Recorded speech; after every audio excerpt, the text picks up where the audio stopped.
सोझलपा नमस्कार। तपाईले अहिले सुनिरहनु भएको आवाज नेपाल भाषा एकेडेमीका निमित्त अनक मिडियाको प्रस्तुति नेवा एफएम 106.6 मेगाहर्ज रेडियोको हो। कीर्तिपुर नगरपालिकाद्वारा सञ्चालित रेडियो शिक्षा कार्यक्रममा म कीर्तिपुर नगरपालिका वडा नम्बर 9 स्थित कीर्तिपुर माध्यमिक विद्यालयका विज्ञान शिक्षक अंशु मानन्दर कक्षा 9 को विज्ञान विषय लिएर तपाईहरूलाई सिकाइ सहजीकरण गर्न उपस्थित भएकी छु। हरेक हप्ता बुधबारका दिन दिउँसो 12:30 बजे प्रसारण हुने यस कार्यक्रममा तपाईहरूलाई अबको आधा घण्टा म सँगै रहेर ध्यानपूर्वक सिकाइ गर्न आग्रह गर्दै कार्यक्रममा हार्दिक स्वागत गर्दछु। प्यारा विद्यार्थी भाइ बहिनीहरू, आरामै हुनुहुन्छ नि? घरमै बसेर छिनछिनमा साबुन पानीले राम्ररी हात धोएर सुरक्षित साथ खुसी भएर रमाउँदै घरमै बस्दै हुनुहुन्छ नि? रेडियो, टिभी तथा आम सञ्चारका माध्यमबाट सञ्चालित सिकाइ कार्यक्रममा सक्रिय सहभागी भई नयाँ सिकाइ उपलब्धि हासिल गरेर लकडाउनको यो समयको सदुपयोग गरिराख्नु भएको छ नि? भाइ बहिनीहरू, गएको हप्ता हामीहरूले कक्षा 9 को विज्ञान विषय पाठ्यक्रममा छलफल गर्यौं। आज हामीहरू पहिलो पाठ भौतिक विज्ञानको पहिलो पाठ नाप अन्तर्गत विभिन्न विषयमा छलफल गर्नेछौँ। हाम्रो आजको विषयवस्तु रहेको छ 1 नापको परिचय र महत्त्व, 2 एकाइको परिचय, 3 आधारभूत एकाइ र तर्जनी एकाइको परिचय, introduction of fundamental units and derived units र तिनीहरू बीचका फरकहरू, एसआई एकाइको परिचय र महत्त्वमा यी विषयवस्तुमा हामीहरू आज चर्चा गर्नेछौँ। प्यारा विद्यार्थी भाइ बहिनीहरू, कपी र कलम लिएर महत्त्वपूर्ण बुँदाहरू टिप्न तयार भई उपस्थित हुनुभएको छ नि? तपाईहरूले कक्षा 8 मा नापको परिचय, नापको महत्त्व अध्ययन गर्नुभएको सम्झनु भएको छ। नाप भनेको के हो? ल सोध्नुहोस् त भाइ बहिनीहरू। हामीलाई आवश्यक पर्ने सामग्री आफूलाई आवश्यक मात्रामा प्राप्त गर्ने प्रक्रिया नै नाप हो। पक्कै पनि भाइ बहिनीहरूले सोच्नु भएको उत्तर यही होला नि, हैन र? हामीहरू हाम्रो दैनिक जीवनमा आवश्यक पर्ने सामग्री किन्न बजार जान्छौँ। बजारमा चामल, चिनी, तरकारी त्यसै पसलेले दिँदैन।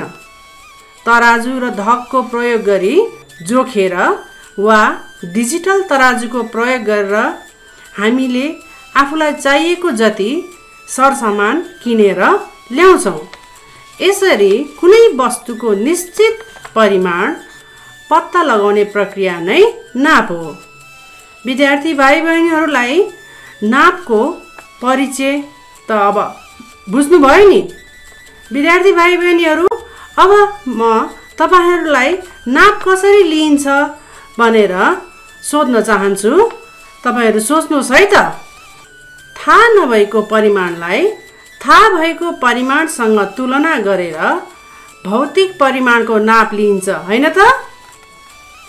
जस्तै उदाहरणको लागि तपाईहरूले 1 मिटर कपडा किन्न जाँदा पसलेले मिटर रडको प्रयोग गरी 1 मिटर कपडा नापेर तपाईहरूलाई कपडा दिने गर्दछ। यहाँ पसलेले प्रयोग गर्ने मिटर रड थाहा भएको परिमाण हो भने कपडा थाहा नभएको परिमाण हो। यसरी हामीहरूले किनबेच गर्दा हामीहरूले सामग्री किन्न जाँदाखेरि भौतिक परिमाणको नाप लिएर भौतिक परिमाण किन्ने गर्छौँ। विद्यार्थी भाइ बहिनीहरूले अब दैनिक जीवनमा नापको प्रयोग गर्नुभएको छ। त्यसैले नापको प्रयोग, नापको महत्त्व त पक्कै अनुभव गर्नुभएको छ नि? हामीहरूले नापको प्रयोग विविध क्षेत्रमा गर्ने गर्छौँ। कतै लम्बाइ नाप्न, कतै पिण्ड नाप्न, कतै क्षेत्रफल नाप्न त कतै समय नाप्न आदि। व्यापार व्यवसायदेखि लिएर शिक्षण पेशा, सेवा कार्यालय र अन्य क्षेत्रमा नापको विभिन्न रूपले प्रयोग भइरहेको हुन्छ। विद्यार्थी भाइ बहिनीहरूले पनि नापको प्रयोग आफ्नो दैनिक जीवनमा गर्नुभएको छ नि? भाइ बहिनीहरू, विज्ञानको प्रयोग तथा अनुसन्धानमा पनि नापको अति आवश्यकता छ। नापको प्रयोगबाट गति शक्तिको मात्रा, प्रवेग, तापक्रम, प्रकाशको तीव्रता, ध्वनिको तीक्ष्णता जस्ता भौतिक परिमाणहरू मापन गरेर विज्ञानको प्रयोग तथा अनुसन्धान गर्न सक्दछौँ। ल विद्यार्थी भाइ बहिनीहरू, तपाईहरूले नापको महत्त्व, नापको प्रयोग बुझ्नुभयो नि? अब हामीहरू नापमा प्रयोग गरिने एकाइ युनिटका बारेमा चर्चा गर्नेछु। भाइ बहिनीहरूले कक्षा 8मा एकाइका बारेमा पढिसक्नु भएको छ। एकाइका उदाहरणहरू सम्झिनुहोस् त। भाइ बहिनीहरूले एकाइका उदाहरणहरू kilogram, metre, second, kelvin, metre प्रति सेकेन्ड, न्युटन, जुल आदि हुन् भनेर पक्कै अनुमान लगाउनु भएको होला, हैन त? यिनै एकाइहरू हामीहरूले पढेका थियौँ, हैन त? अब एकाइको परिभाषा ध्यान दिएर सुन्नुहोस्। भौतिक परिमाण नाप्नको लागि निश्चित परिमाण तोकिएको हुन्छ। उक्त परिमाण प्रमाणित परिमाण हुन्छ, अर्थात् स्ट्यान्डर्ड क्वान्टिटी हुन्छ र उक्त प्रमाणित परिमाणलाई नै एकाइ भनिन्छ। भाइ बहिनीहरू, फेरि एकचोटि हामी एकाइको परिभाषा दोहोऱ्याउँछौँ है त। भौतिक परिमाण नाप्नको लागि निश्चित परिमाण तोकिएको हुन्छ। उक्त परिमाण प्रमाणित परिमाण स्ट्यान्डर्ड क्वान्टिटी हुन्छ, जसलाई एकाइ भनिन्छ। एकाइको प्रयोग बिना नाप सम्भव छ त छैन, हैन त भाइ बहिनी? किनभने बजारमा हामीलाई आवश्यक सरसामान किन्न जाँदा एकाइको प्रयोग नगरिकन हामी सरसामान किन्न सक्दैनौँ। जस्तै बजारमा तरकारी किन्दा हामी 1 केजी वा 2 केजी भनी किन्ने गर्छौँ, तर केजी शब्दको प्रयोग नगरी 1 वा 2 मात्र भन्यो भने पसले अलमलमा पर्दछ। त्यसैले एकाइको प्रयोग बिना नाप सम्भव छैन। अब भाइ बहिनीहरू, हामीहरूलाई थाहा भयो एकाइ भौतिक परिमाण नाप्नलाई अति आवश्यक छ। अब विभिन्न भौतिक परिमाणको छुट्टा छुट्टै नापका एकाइहरू छन्। पिण्डको एकाइ केजी, लम्बाइको एकाइ मिटर, समयको एकाइ सेकेन्ड आदि। अब म तपाईहरूलाई एकाइका प्रकारहरूका सम्बन्धमा चर्चा गर्दछु। भाइ बहिनीहरूले पूर्व कक्षामा एकाइ 2 प्रकारका हुन्छन् भनेर पढिसक्नु भएको हुनु पर्दछ, जुन निम्न प्रकारका छन्। 1 आधारभूत एकाइ फन्डामेन्टल युनिट्स, 2 तत्जन्य एकाइ डिराइभ्ड युनिट्स। अब म भाइ बहिनीहरूलाई आधारभूत एकाइको परिभाषा बताउँदैछु। तपाईहरू पनि म सँगसँगै दोहोऱ्याउनुहोस् है त।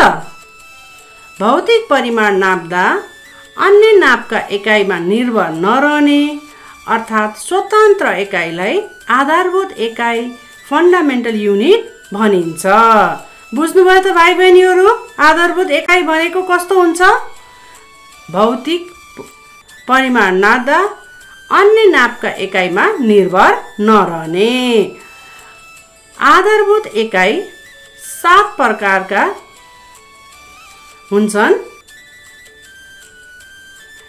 7 प्रकारका भौतिक परिमाणका एकाइहरू आधारभूत एकाइ हुन्।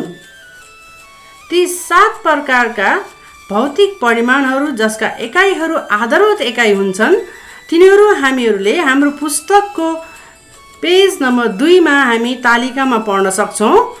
म भाइ बहिनीहरूलाई उक्त तालिकाबाट ती भौतिक परिमाणका आधारभूत एकाइहरू बताउँदैछु, ध्यान दिएर सुन्नुहोस् है त।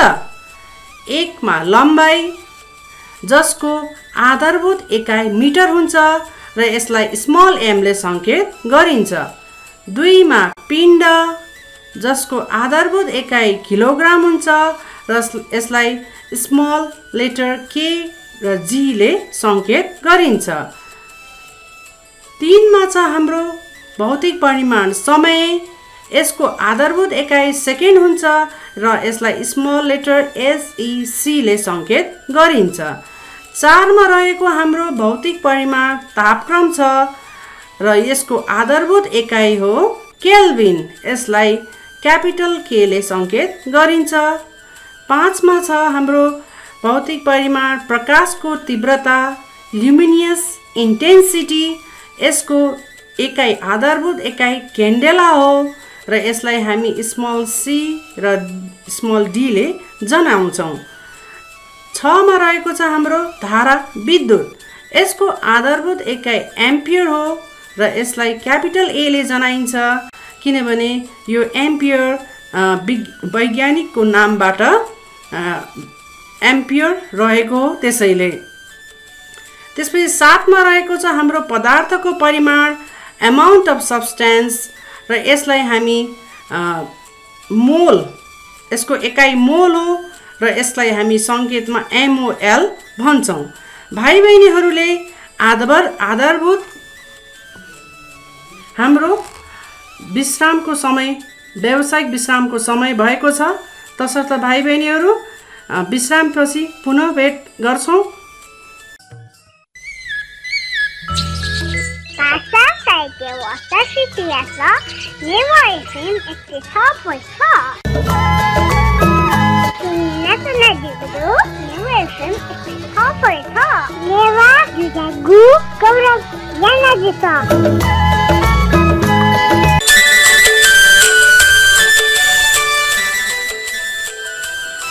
व्यावसायिक विश्रामपछि भाइ बहिनीहरूलाई आजको रेडियो शिक्षा कार्यक्रममा पुनः स्वागत छ। तपाईहरू नेवा FM 106.6 मेगाहर्ज रेडियो सुन्दै हुनुहुन्छ। अहिले म तपाईहरूलाई कक्षा 9 को विज्ञान विषयको नाप एकाइमा छलफल गर्दैछौँ। भाइ बहिनीहरू, हामीहरूले विश्राम अघि आधारभूत एकाइ को बारेमा छलफल गऱ्यौँ र अब हामी तर्जनी एकाइको बारेमा छलफल गर्नेछौँ। भाइ बहिनीहरूले तर्जनी एकाइको परिभाषा म सँगसँगै दोहोऱ्याउनुहोस् है त। आधारभूत एकाइहरूमा भर पर्ने 2 वा 2 भन्दा बढी आधारभूत एकाइहरू मिलेर बनेको एकाइलाई तर्जनी एकाइ भनिन्छ। भाइ बहिनीहरूले बुझ्नुभयो त कस्ता एकाइलाई तर्जनी एकाइ भनिन्छ?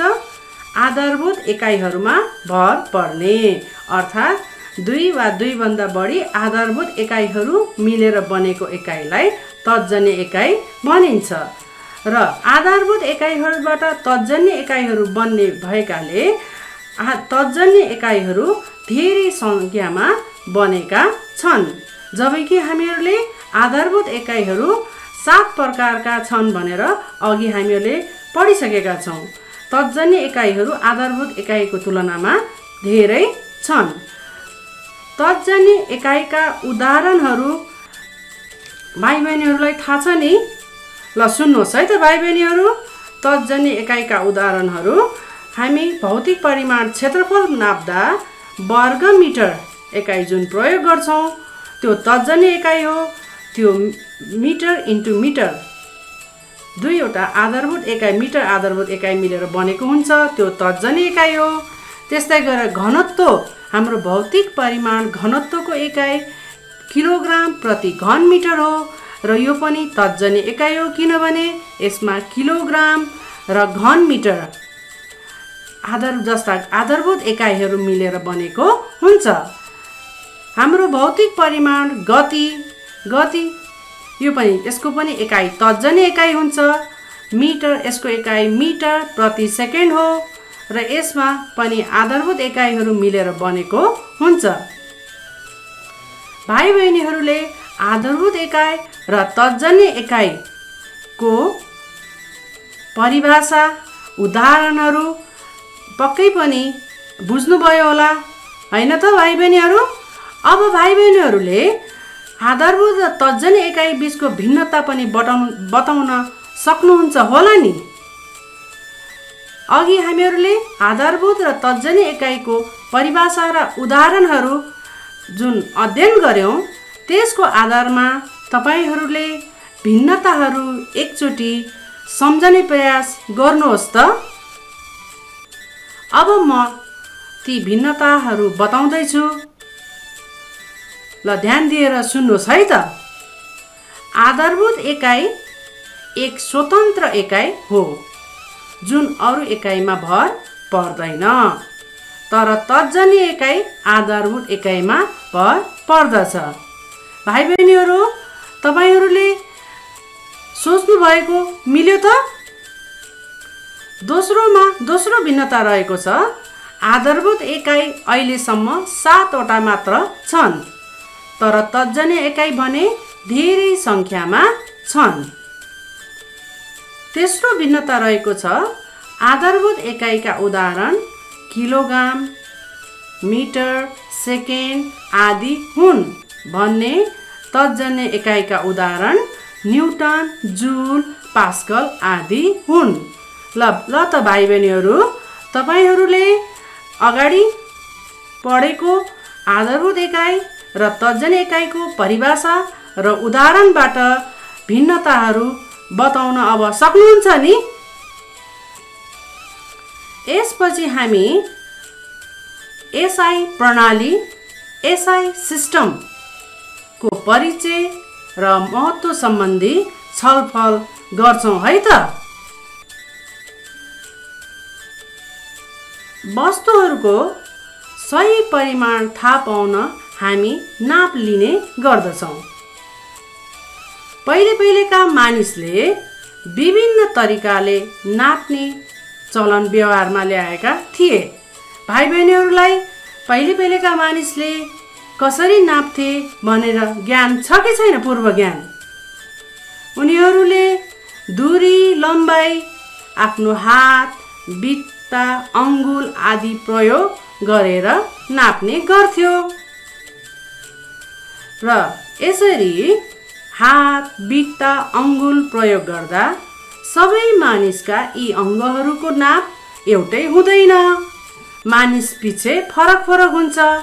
त्यसैले मानिसको अङ्ग प्रयोग गरी सही नाप लिन नसकिने हुँदा मानिसले कुनै निश्चित नापलाई प्रमाणित नाप मानेर पहिलेको समयमा प्रयोग गर्न थाले। नेपालमा लम्बाई नाप्न माइल, गज, फुट र पिण्ड नाप्न पाउ, सेर, धार्नी तथा अन्न गेडागुडी नाप्न माना, पाथी, मुरी आदिको चलन थियो। पहिलेका मानिसले यसरी विभिन्न एकाइहरू प्रयोग गरी नाप्ने प्रचलन थियो। यी नापका एकाइहरू अरू देशका नापहरूसँग एकरूपता थिएन, जसले गर्दा अन्तर्राष्ट्रिय स्तरमा वैज्ञानिक प्रयोग गर्दा व्यापार तथा व्यवसाय गर्दा कठिनाइ महसुस भयो र संसारभरिको नापमा एकरूपता आवश्यकता महसुस भयो र यही आवश्यकतालाई पूर्ति गर्न अन्य अन्तर्राष्ट्रिय मान्यता प्राप्त एसआई एकाइ निर्धारण भयो। भाइ बहिनीहरूले एसआई एकाइको पूर्ण रूप भाइ बहिनीहरूलाई आउँछ त? यसको पूर्ण रूप सिस्टम इन्टरनेसनल डी युनिट्स हो। प्यारा भाइ बहिनीहरू, म अब तपाईहरूलाई एसआई एकाइको विकासको बारेमा चर्चा गर्नेछु। एसआई एकाइको चर्चा सन् 1960 मा फ्रान्सको राजधानी पेरिसमा भएको हो। उक्त समयमा विश्वभरिका वैज्ञानिकहरूको भेला आयोजना भएको थियो र त्यस भेलामा नापको एकाइमा एकरूपता हुनुपर्ने आवश्यकता महसुस गरी नापका स्ट्यान्डर्ड एकाइहरूको निर्धारण गरियो। यसरी एसआई एकाइको विकास भएको हो। तिनै एकाइहरू एसआई युनिट्सहरू प्रयोग गरिने नापको प्रणालीलाई नै एसआई प्रणाली भनिन्छ।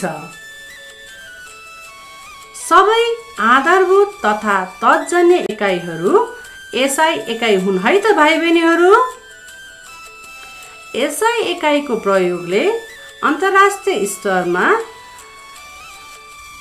नापमा एकरूपता ल्याएको छ, जसले गर्दा व्यापार तथा लेनदेन गर्न साथै वैज्ञानिक प्रयोग तथा अनुसन्धान गर्न सजिलो भएको छ।